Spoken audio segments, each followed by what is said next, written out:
Mimi huyu nasikia Yesu ananiita, naacha njia ya shetani, namfuata Kristo mpaka mwisho.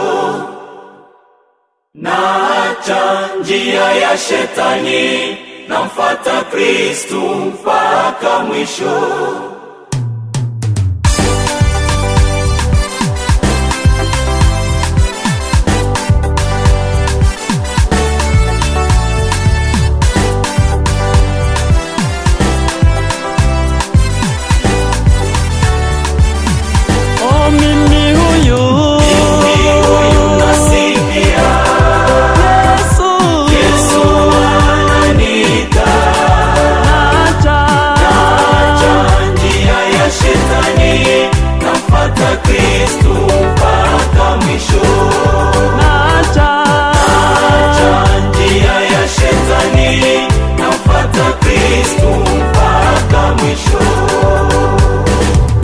Usiku nasikia sauti